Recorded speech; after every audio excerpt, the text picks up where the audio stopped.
What is the most exciting for you as you think about your future now with the Houston Rockets?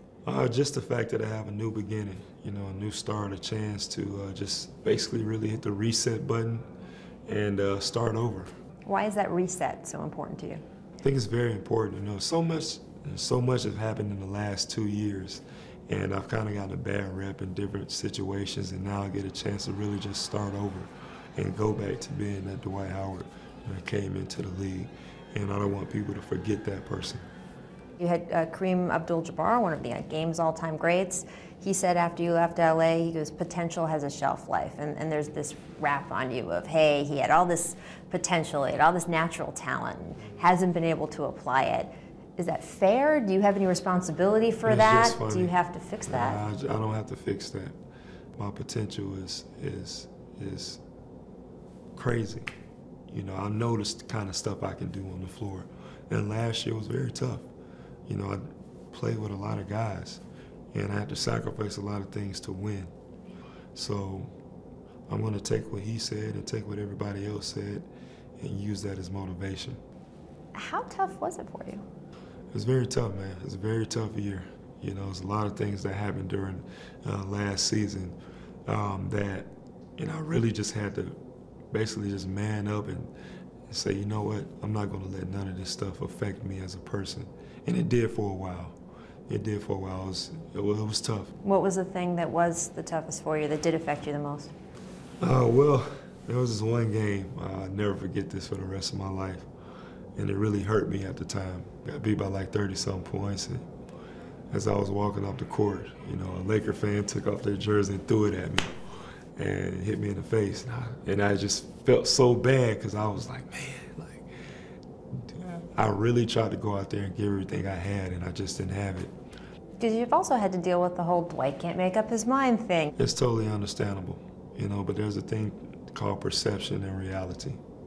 And the perception is that I'm indecisive. The reality is I made up my mind. I've made some tough decisions. And anybody sitting in my shoes, they would be the same way. People change jobs every day. Are they indecisive? No. It's a part of living. It's a part of growing. And, I'm growing up. Do you see going forward eventually mending fences? I mean, Kobe unfollowed you on Twitter. I wouldn't say I burned any bridges, in LA. I respectfully made my decision. And this had nothing to do with the Lakers. It had nothing to do with Kobe Bryant. It had nothing to do with the fans. It had nothing to do with anything in LA. But I made this decision for Dwight. All right, so good. Clear up the Kobe Bryant thing, because there were reports at the time when you left LA, you wanted to know, was Kobe going to leave? When is Kobe leaving? I need him out so I can be in. No, that was never the case. And it kind of, upset me that that's what people were saying, is that in order for me to stay, that Kobe had to leave. No, we wanted to win together. We wanted to rock together.